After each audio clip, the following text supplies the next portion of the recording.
Hello, everyone. It is me, Fairy Kisma, aka, uh, or rather, Kisma, Stepanik Riedling, the author of the Faery-Chronicles novel series. And today is Thursday, and we all know what that means. So I'm just getting ready to go live here. I am in Palea, which is such a sweet little environment. I want to see something pretty cute. Let's see if I can do it. Oops, wrong thing. Sorry. Okay, look at my little dog. He's dancing. He's pretty cute. All right, now I'll dance for you. Ready?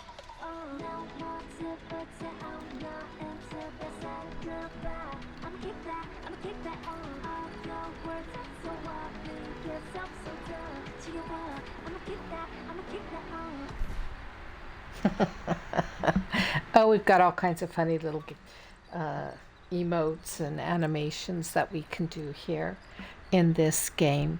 Okay, I think all is well. Let me just do a quick sound check. Hello, hello, hello. Can you hear me?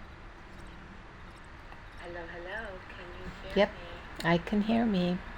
So all is good. Yep. All right, so I'm going to continue reading Faery with Teeth, book 1 of the Faery-Chronicles, but let's go find a nice location for me to hang out in while you view. I'm in the back lot of my house. I just returned from an adventure out and about, so let's see where we can go.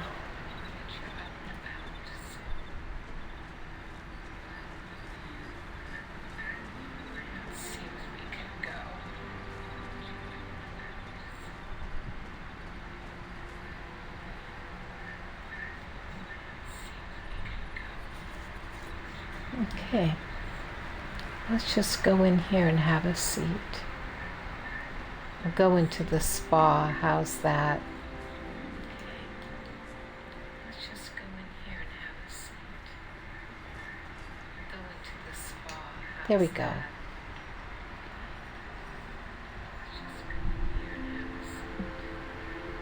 Nope, maybe not here. The water sound is maybe too loud.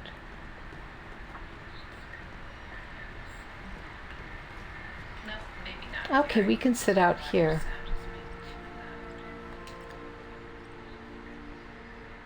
And check out my fun little build. Okay. Hey everyone, welcome to Thursday Faery-Chronicles, and I'm your host and the author of the Faery-Chronicles, Kisma Riedling. And we stopped reading. We're moving towards the end of this book, and we are in the stone circle, the Laos. So here we go. If you recall, we were at a very crucial point in the story, and Shelby was headed towards the bull horns, and she had a lineup of some of the calves behind her as if she was leading them for slaughter.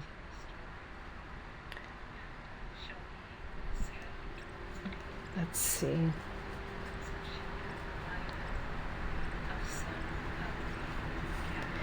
Vivian pointed at Steve, giving Kian a nod. Kian's brown eyes locked onto hers. His face grew rigid as stone, smooth and expressionless. His long, slender fingers tightly squeezed the hazel staff. Cian lifted it before him. The executioner stood ready, eyes ruthlessly focused on the expendable human, whose lifeblood would soon feed the Faery with Teeth, appease legions, and aid in the switch. Yes, yes, hissed Sean McDowell, stepping next to Cian. Vivian wanted to laugh in exultation. She could feel tingles moving through her, butterflies in her stomach as she watched the sacrificial victim coming closer. The perfect sacrifice. He was useless, an empty soul. No waste there. A wise choice, an easy choice. Now, she ordered, eyes growing wide with excitement. Yes, now, repeated Sean McDowell. Cian took a step and faltered. He turned to Vivian.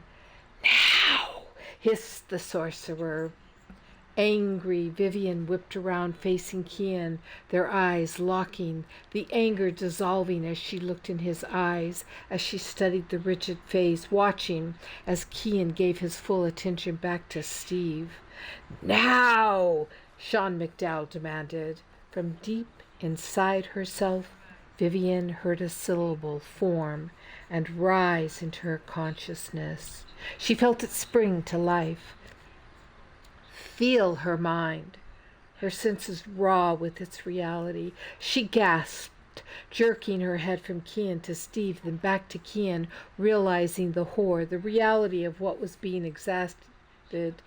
No, she heard the sound vibrate the space around her as she gave voice to it, lunging after Cian, already in stride. No, Cian, no, she cried, rushing before him, forcing him to a stop, grabbing him and shaking him. Look at me, she demanded. Look at me, Cian, no, stop. This is what he wants. She jabbed her finger towards the sorcerer, then clung to Cian and pounded her fists into his chest until finally his eyes lowered to her face and he blinked. What's happening in here? She whispered, begging him to return to his senses. Now, came the demanded voice of Sean McDowell. Cian rushed forward and ripped the staff from Cian's hands. Without breaking stride, Cian ran forward, raising the weapon and bringing it down on the top of Steve's head. Vivian screamed as Steve collapsed to the ground. Cian brought the staff down a second time across Steve's torso. Cian rushed forward, throwing himself on Cian's back, grabbing for the staff.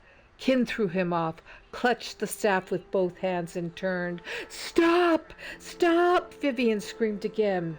Cian looked at her, giving a smile. For you, he said, then swung at Cian.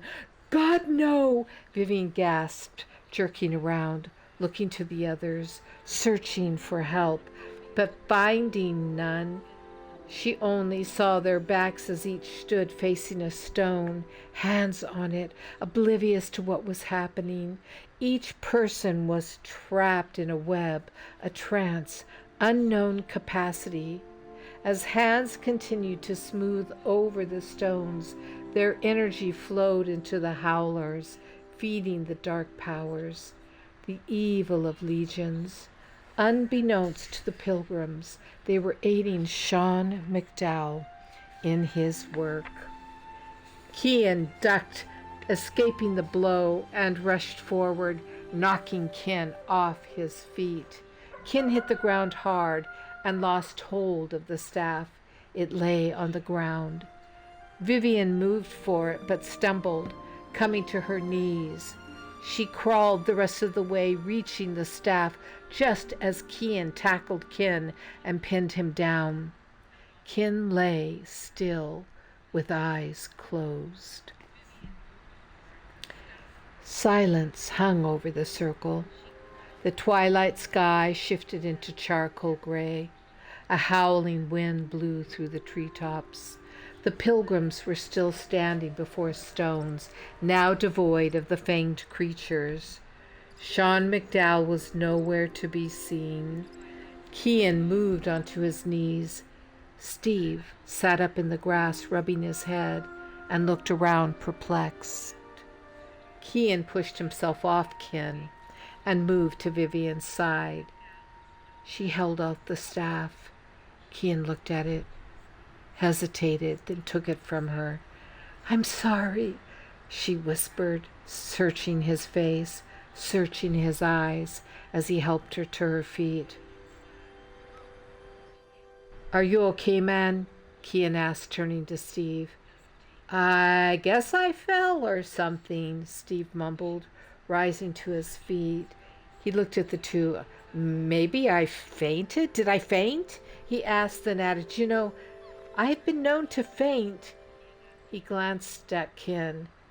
"What happened to him? Is he okay?" Vivian didn't know what to say. Ken's eyes popped open. He sat up and looked at them. A smile spread across his face. He shook his head, grabbing his forehead.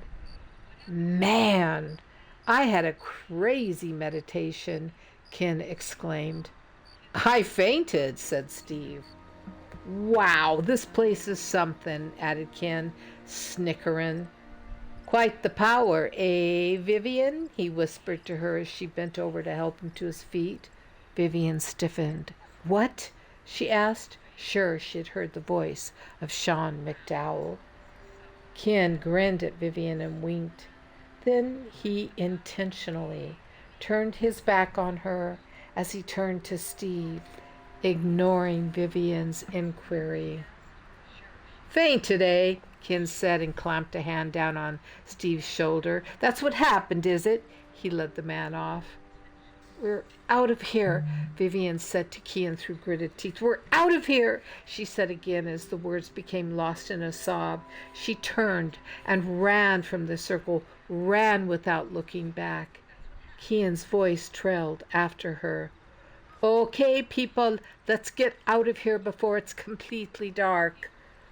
Kian's voice broke the evil spell, snapping the others to attention. Confused and dazed, they each turned from their stone and looked around. "We just got here," said Kat, "didn't we?"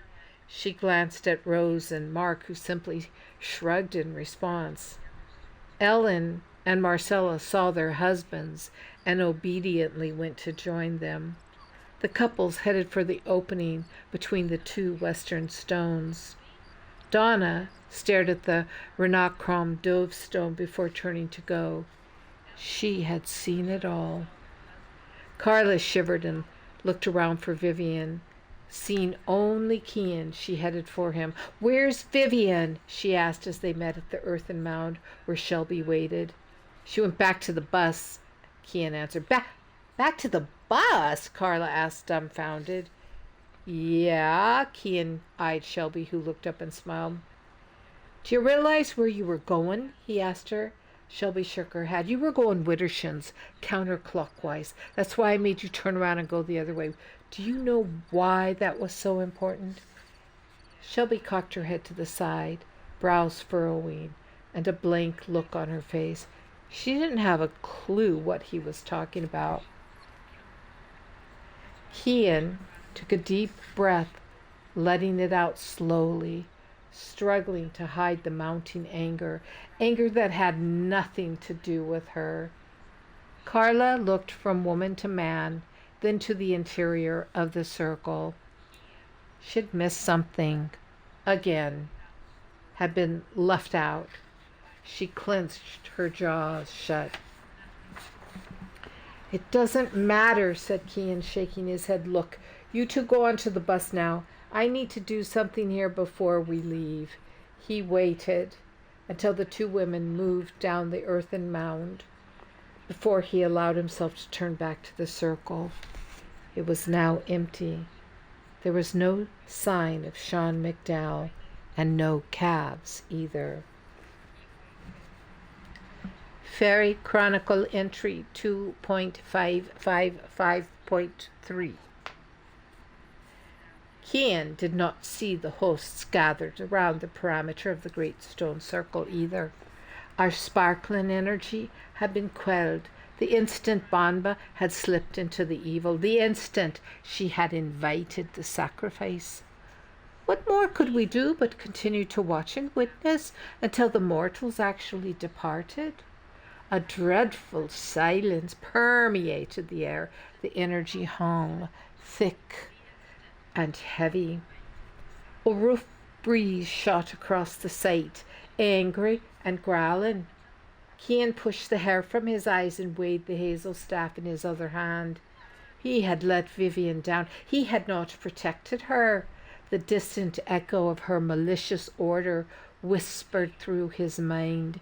He squeezed his eyes shut, grimacing, and tightened his grip on the wood. God damn it, he cursed through gritted teeth, the anger rising inside of him like a brush fire, spreading uncontrollably, forcing him into action. He charged forward, running for the Renacrum dove. Yes, McCool, Maka's voice came, reminiscent of a sigh. The druid raised the staff over his head and brought it down before the stone, driving it into the earth with all his might. He pushed the forked end down with both palms pressed against it, uncaring that one of the ends bit into the palm of his hands, stopping only when the shafts snapped and the upper half fell to the grass. He fell to his knees, eyes angry and glaring. I will be back, he threatened. I will fucking stay your powers. You will have no rule here. The stone rose above him.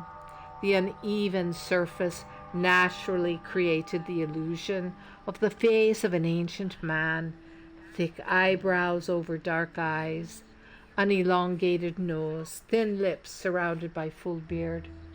Cian had never noticed it before, and it certainly hadn't been present when the howler surfaced. The ancient and wise face of the Crom Dove looked down upon Cian, and this made the hosts gasp. It was not often that the old bent one revealed himself to a mortal. Before legions and the dark Droi had encroached upon the hill, the Leo stone had been his place of worship, and though it was the offering of the blood that had been made to him in the dawning of the human civilization here, it had never been the blood of a human. A hint of hope registered in the mortal's curse. It rippled like an electrical charge through the air. His usefulness had not yet run its course. This we immediately understood as our eyes turned to view the discarded and prostrate body of Sean McDowell behind the very stone in front of which Cian now sat. The sound of the bus horn caused Cian to jerk around. Sweet bejesus, he hissed, feeling foolish over his skittishness and squinting at a dark image. Vivian stood on the earthen bank watching him, waiting for him. She had rushed from the bus, feeling a sense of urgency come over her. She needed to return to the circle, and had stood in witness of Cian's curse, the breaking of his staff, and his collapse. She had also seen the natural face appear on the stone just as the night fell down around her shoulders like a cloak. She watched the dark outline of Cian move across the circle and come to stop before her. She felt the roughness of his skin as he took her hand. I will come back here, his soft voice lifted to her ears. I will come back to stay the dark powers. The distant shriek of a night bird hit up against Vivian's nerves, and she bolted into his arms. Cian wrapped them around her like a blanket, holding her to his chest. I failed, Vivian said. No, Cian disagreed, tilting Vivian's chin up, focusing her to look at him. It was not you who failed, love, he assured her. I failed. I didn't protect you. That was my only job here, to protect you. But I let the evil in. A sob broke Vivian's voice. Kian held Vivian tightly to his chest, glancing back into the darkness. Let's get the others back to the B&B, and then later tonight let's talk, okay? He pulled back, searching her eyes filled with pain and remorse. All right. That ends the chapter that spanned 2 Thursdays. Whew, that was a heavy chapter, wasn't it? Anyways, I'm going to walk over here, I think, maybe a little ways.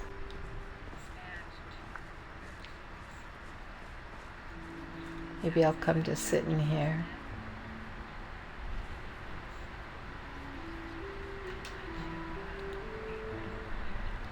So let me take a peeky poo. Rowan Kniz, I don't know. Your post has been eliminated by my Siri bot. What on earth did you say in it? Okay, well, sorry about that. Sometimes it's overprotective and sometimes it's perfectly protective. So I appreciate that. So I'm taking a look here, and thank you for those of you tuned in and listening. And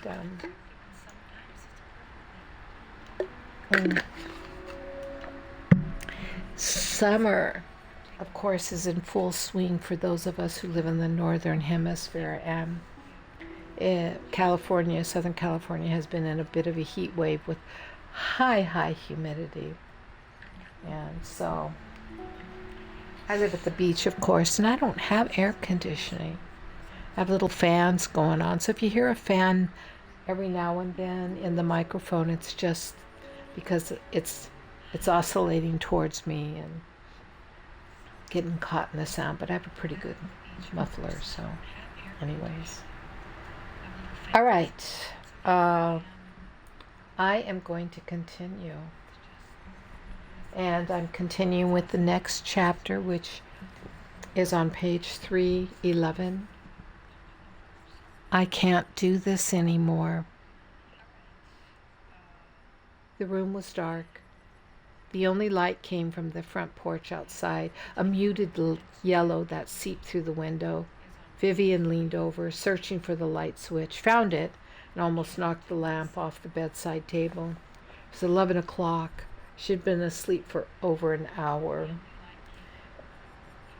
Vivian swung her feet over the side of the bed, sat up, and rolled her head in an attempt to wake up. She felt drugged. She could hear the sound of the television in the living room below and thought it might be Kian.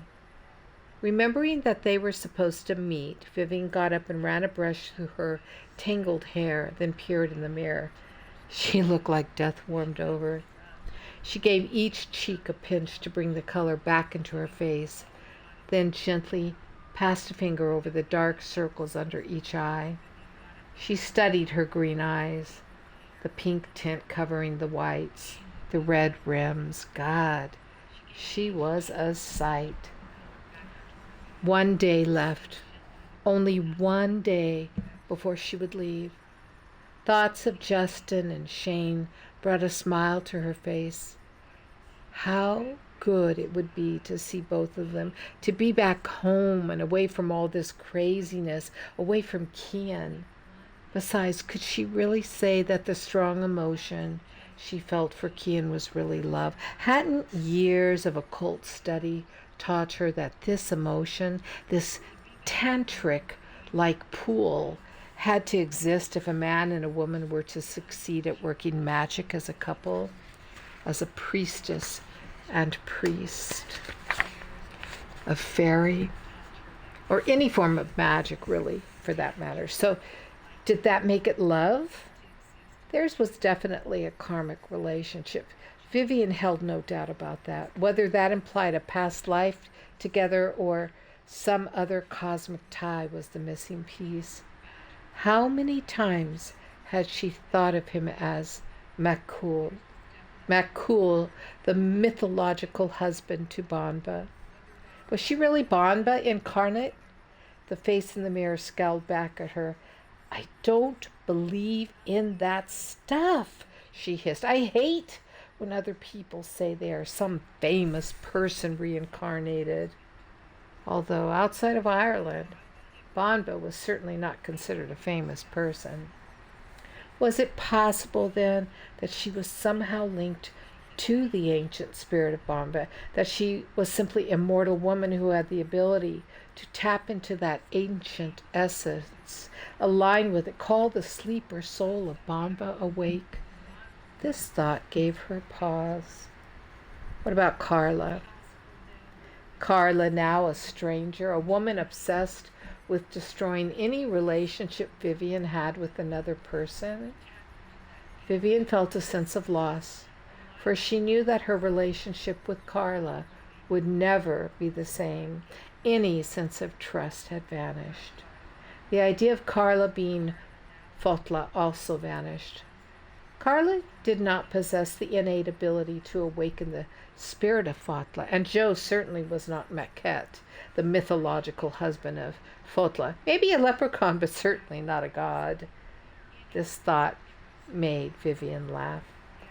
Fairy glamour was certainly a form of delusion. It was easy getting swept up into it, carried away with fantasy.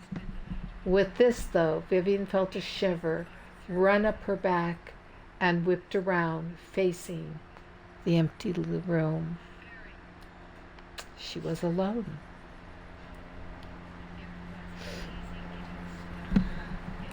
Faery Chronicle entry 2.666.1. Or so this was what Vivian thought. But I stood in the far corner, concealed from her sight, as always.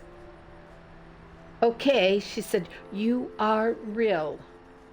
As real as Lou had been on the hill of Ishnock, as real as the touch of his manifested flesh under her fingers.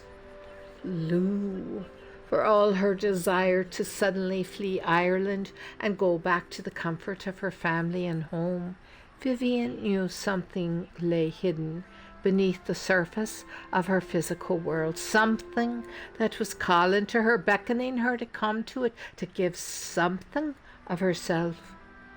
Tears edged the rim of her eyes, blurring her vision. What was it she wanted? To stay? To continue? To do our work? Hadn't she already messed things up enough? Hadn't she failed? I felt the stirring of a human emotion for Vivian at that moment, although I refused to acknowledge it as such and passed it off as the disappointment I felt over her failure. The host had not wanted Vivian to fail. Maka certainly hadn't, and I suddenly wanted nothing more for this mere mortal who stood wretchedly before me than to succeed, to become the full memory of Banba incarnate. Vivian turned back to the mirror. You are one crazy woman, Vivian, she told her image. None of this is real anyway. You're pretty delusional, you know. You know that, don't you? Green eyes blinked back tears and stared at her. She licked her lips, turned her back on the reflection, and leaned against the dresser. Delusional. How would she ever get over this? She pushed away from the wood with both hands and headed for the door in search of Cian. Outside her door, the hall was quiet. The door to Cian's room stood slightly ajar. Vivian leaned in and listened, then gave a gentle knock before sticking her head inside. Empty. Were you looking for me? Vivian swung around. Cian came from the bathroom at the end of the hall. He carried a roll of clothing. I thought maybe you'd fallen asleep, he said. stopping before her and pushing the door open with his foot. So I thought I'd use the time to freshen up. It felt nice. He grinned at her. After you. The cream-colored room was small and quaint, with one twin bed and one dresser. Kian squatted beside a black canvas bag on the floor and rummaged through it. He pulled out a black cable-knit sweater before shoving the roll of dirty clothing inside. Are you up for going outside to talk? He asked, glancing at Vivian over his shoulder. I desperately need a smoke. Sure, let me get a sweater, Vivian said. I'll meet you outside. She turned and left the room. Vivian stepped outside and closed the door behind her. The cool night air felt good. Kian was leaning on the fence, his back to her and the house. When she stopped next to him, he smiled and flicked the cigarette butt away. Come on, he said. I want you to see the fairy mound out back. Vivian followed Kian across the gravel driveway, around the corner of the house and out of the yellow light. They passed the kitchen garden and the empty clotheslines. Kian stopped next to a hawthorn tree, the gentle slope of a grass rath only a few feet away. Let's sit here, he said, motioning to a wooden bench. Vivian sat down next to him, aware of their closeness. This was the first time the two of them had ever met privately. Kian leaned forward, hunching over, elbows on knees. He clasped his hands together and stared at the mound. Vivian pulled the collar of her sweater around her neck and relaxed against the backrest. They sat for a long time without speaking, neither of them knowing where to begin or what to say. Too many thoughts clouded their individual minds. Too many feelings clouded their personal judgment. He had planned to tell her so many things, even going so far as to rehearse them while he soaked in the bathtub. But then the guilt had attacked him. He remembered himself, his wife, his unborn child, and realized how foolish it would be for him to go forward with his plans.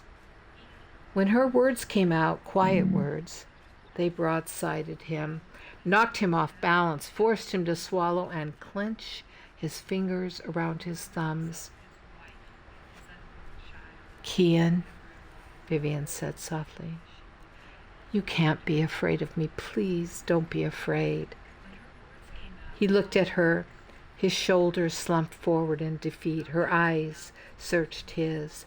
The unshed tears catching the starlight glistened. Please don't be afraid of this feeling, this emotion that passes between us. I feel it too. Vivian's hands gracefully undulated between them.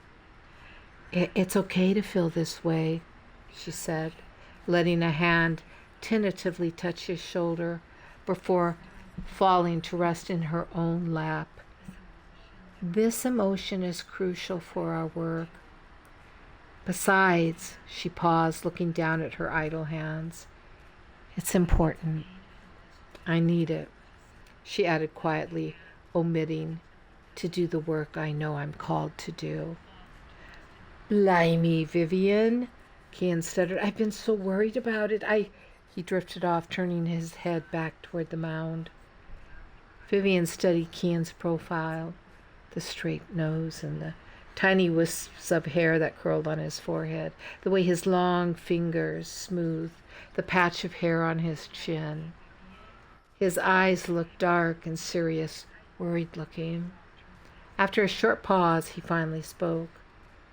Last time you left, it almost ripped me apart.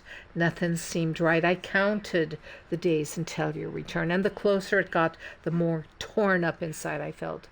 I actually got sick over it, and I don't think I can go through that again, he confessed, lowering his head into the palms of his hands. Vivian wanted badly to comfort Kian, but held back from touching him, afraid to touch him, and only stared at his hunched-over back. I knew it the first I met you. His words came muffled. I was afraid to admit it to myself. He dropped his arms and looked at her. You are a problem in my life, he announced, eyes squinting at her, then softening. But for some reason the gods have brought us together, and what I've experienced with you is more real than what I have ever experienced with anyone else, even with my own wife or by myself. I don't understand it all. He shook his head. I know, Vivian said, offering a tentative smile. Cian took her hand and looked down at it, cradled in his. Tenderly he ran his fingers over the top of it, touching the softness of her skin, outlining her fingers, tugging at the gold band circling her ring finger. He curved his fingers, gently forcing hers apart so he could firmly clasp her hand. For a moment her fingers remained stiff and unyielding, but as if taking on a mind of their own, they curved around his and gently squeezed back. He laid his other hand over theirs, holding her hand in both of his, secure and firm, giving the impression that he would never let go. I love you. You know I do, he said. I want you with all me heart, I do. But I'm a man of me word, and I made vows to Cindy. I won't break them. Vivian pulled her hand free. His dropped limply into his lap as if dazed that the treasure they had held had suddenly been stolen. I'm not asking you to break your vows. I've taken them too. That's not what I'm talking about, Cian. But it would be better for us not to pretend we don't feel what we feel. Oh, don't go shutting me out now, Vivian, he responded, searching her eyes. I'm not. I never thought I would have deep feelings for another man except my husband. Vivian wringed her hands and stared into the night. But this is different than my life in America. Different than my love for my husband. This is about magic. It's spiritual. Like soulmates? He offered, laying his hand over hers again. Vivian shrugged, avoiding the overused term. Like twin flames, she said meekly. This is magical. Faery Chronicle entry 2.66.2. The pool of emotion overwhelmed Vivian. The essence of Ireland, of Bonva, McCool, sprang to life as she sat there with Cian only a few yards from the foot of our mound, small and insignificant though it be. This had been the moment Maka had waited for. I knew this, and was thankful that I stood alone in witness, that none of the hosts had yet felt the pull and come earthside. When I had intruded on Vivian's thoughts or mental battle, to be more precise, for the first time I knew I had trespassed, but I could not help doing so. I had grown to favor Vivian, to want success for her, although I knew that she required success. If it didn't come through this woman, Maka, as was her custom, had other plans, other mortal women and men to manipulate and put into action. So absorbed in the human condition was Vivian and Cian that neither of them felt my presence, my essence, as I came to stand directly behind them, weaving and uniting their energy. What I was doing was forbidden, but humans walk a fine line between sanity and insanity, and that line was being towed. The slithering ribbon of energy shot out from both of them, connecting their souls together, creating a bend in time. I just want to share your smile with me, said Vivian. The real one, the soft one that peeks out from behind the shy warp of time surrounding your face as we sneak into the time between our worlds and hold hands. Hold this bond we feel without fear of being seen. She searched Kian's face. I just want you to share your soul with me, the warmth of it, the warmth flowing freely from the wellspring of your eyes that shine with fire and softness, your voice flowing with the rhythm of water and gentle caresses. Ah, Vivian, Kian murmured, slipping his arm around her shoulder and drawing him to her. You are such a poet. She laid her head on his shoulder. I want you to share with me this time we seem to have been given. So precious and short-lived. So valuable. Piled high with memories of where and when, but never how comes. Vivian pulled back, twisting to face Kian, to look him squarely in the face. Because they don't exist until we pop back out of this sweet nest in which we nuzzle the realness of this emotion. Our magic, so fragile, so new, like parent birds sitting on it, keeping it safe and warm protectively. She reached up and caressed the side of his face. Then the mirror cracks, Kian, and the curse comes down, and we turn and walk in opposite directions. Kian pulled Vivian to him, searching for her lips, smothering her mouth with his hunger. She responded, slipping her arms around him, receiving his kisses, aching inside. This was not what she had intended. And then the pain released. Tears rushed down her face, and she erupted in sobs. If you could put your life into order behind a nice boundary as I have mine, she said between his kisses, filling his mouth on her cheek and her chin, feeling an electrical surge shoot through her as he roughly took a handful of her hair and pulled her head back so he could kiss her neck. Oh, between those two boundaries, she barely managed to say. In that space and time separate from reality, in that space and time when the fairy allow us to come together, Kian, we could exist, no matter how short that space and time is. Kian let her go. A few weeks, give or take a few invisible months of fantasy every year? He questioned, shaking his head, holding her face between his hands and brushing her tears away with his thumbs. That's not enough, Vivian, he said, staring into her eyes. That'll kill me. But if we can do that, then this soul love could exist. There's no harm in that to other people, only magic and realness. A sweet compartment filled with gorgeous feelings.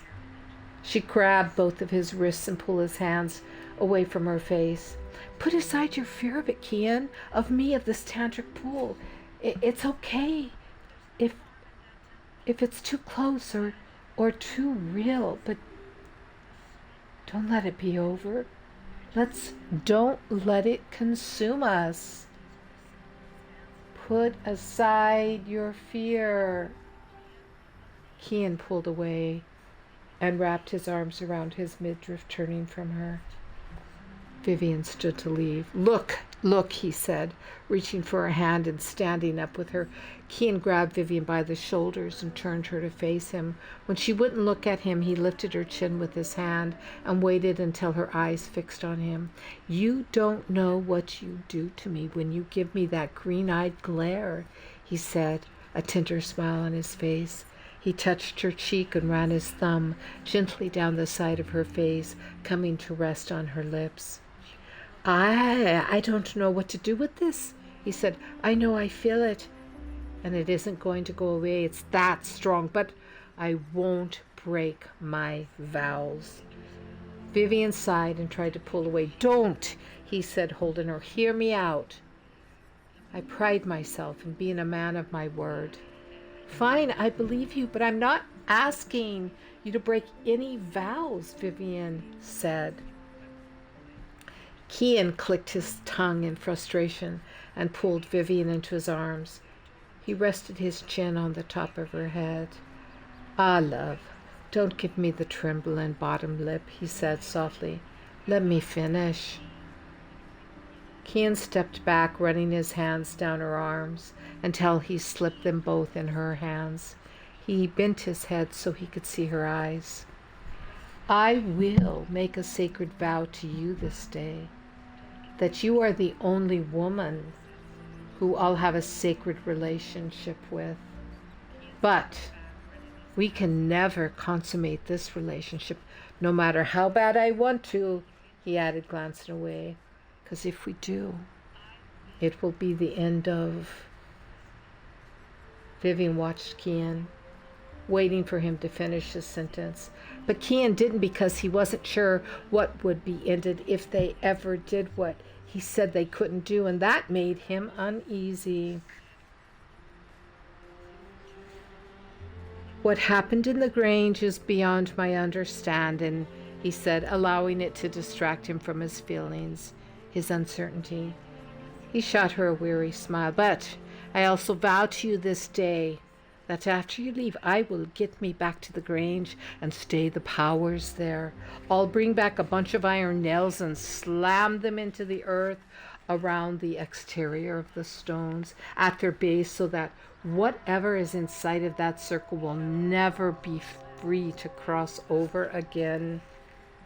Vivian studied the vehemence in Cian's eyes, the slight twitch that edged the outer rim of his left eye. She swallowed back the sob that shook her, that quaked through her, crumbling her resolve, destroying the last vastitude of her strength. She attempted to take a step back, but collapsed to the ground instead and openly wept. Cian went to her, taking her back into his arms, holding her as if she were a little girl, rocking her, cooing to her, smoothing back the hair from her face. It's okay, love. It's okay, he whispered and pressed his lips against her forehead. He focused on the small fairy mound gently rising before them. Everything's going to be all right, he offered the night, the other world, though he spoke to Vivian. No, she whimpered, allowing the freedom to feel helpless, because she knew that she had only a brief period of time left to get him to come to his senses. You don't understand. I failed. I know that I did. Somehow, I failed. Cian bit his bottom lip, closed his eyes. Yes, she had. They both had. And he didn't know if they could make it right. Nothing was ever going to be the same again. We both failed, he said after a pause, resolving himself fully to the truth. We both did. And now we'll have to face the consequences, whatever they may be, love, whatever they may be. Faery-Chronicle 2.666.3. The velvet blanket of the night spread overhead, sparkling with heavenly jewels. The weather had grown serene since they had departed from the Grange, and just as the setting sun with his golden hue had cast a reflection of peace over the circle, diminishing all trace of evil, so the midnight hour cast a mantle of protection around the man and the woman. Inside, the farmhouse grew still as its occupants climbed beneath the covers. Only nature stood in witness of the two, of their agony, of their struggle, the complexity of their dilemma, the failed battle with the supernatural, the acceptance of it all, and the submission that came with it. They had come to a pivotal point in their journey.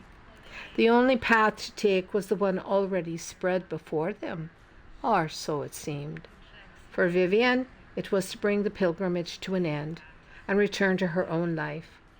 And for Cian, it was the reality of having to say goodbye and then giving his attention back to the slow but reassuringly complacent pace of Irish life. Disparity settled around both their minds as they huddled together on the grass at the base of yet another fairy mound. They would often remember that agonizing moment, the one in which their fate was sealed, or the one in which what they must do, what was expected of them, was blatantly evident. In the awkward silence that followed, in the last sentiment afforded that unencumbered embrace, they looked lovingly into one another's eyes and lingered in what they saw there, in what I helped them to see in one another. Cian bent and kissed Vivian, his tongue gently probing her lips apart and sliding in the warmth and moist place inside. He held her gaze, feeling himself harden, wanting her more than he had ever wanted a woman.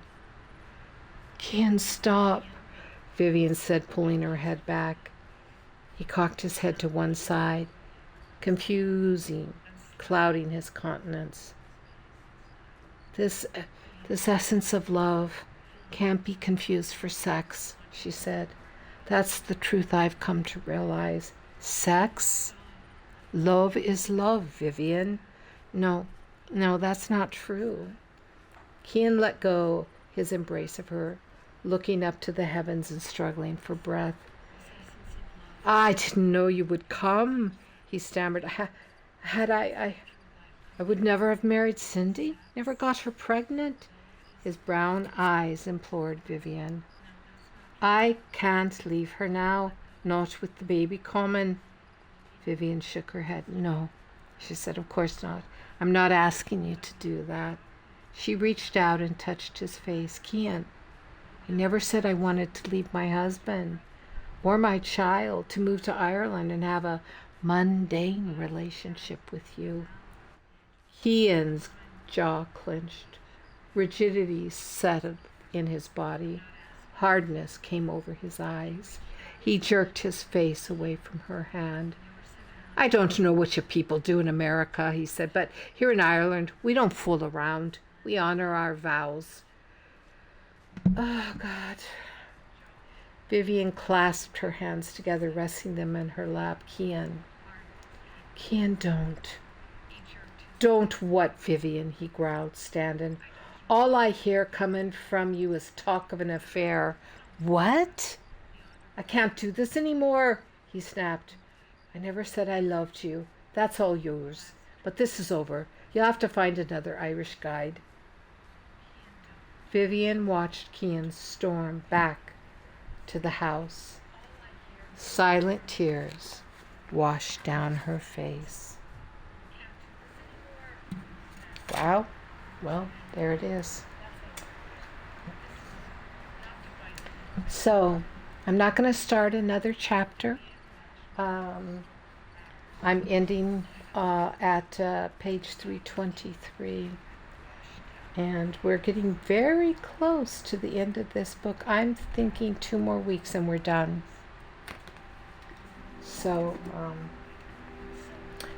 thank you for tuning in and listening today. I hope you enjoyed it. I hope you got something out of it. For those of you listening to the replay, thank you. I appreciate all of you. Take care. Have a great rest of your week. See you next Thursday, same time, same station. Bye for now. Oh, I think my battery's just... Let me see. Oh, I'm running. Look at that. I'm running. I don't know why I'm running. Something's going on with my battery.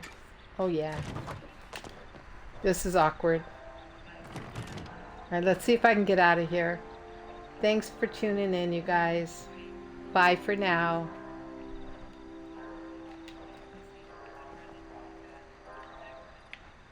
Oh my goodness, it's my, ah, it's my controller. Controllers are awkward sometimes.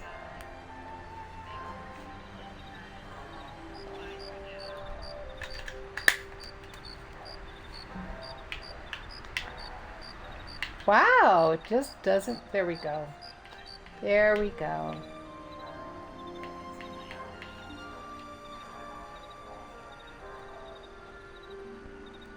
Looks like I'm stuck. All right, I'm going to have to force quit. Bye, everyone. Take care. Oh my God. Oh, this is too funny. All right.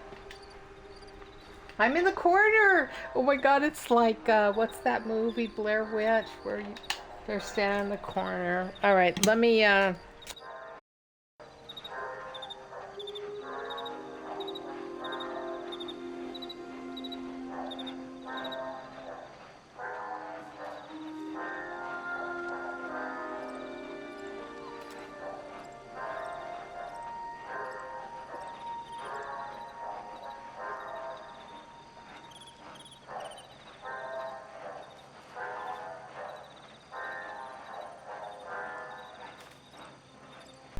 all right, you guys. Thanks for, nope. Wow. I've never had this happen. Never. Let's see if I can turn off.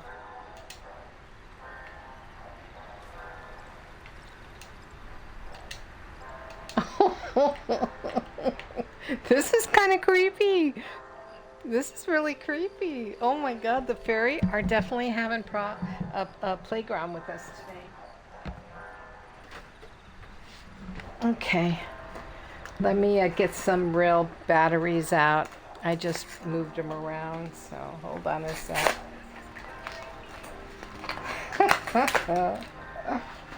Oh God, the other world can do creepy things like this. Okay.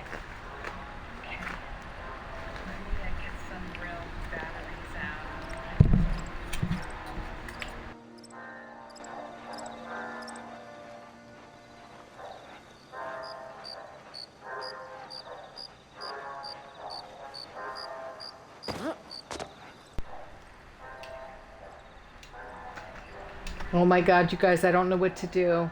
Seriously, I do not know what to do. It's not working.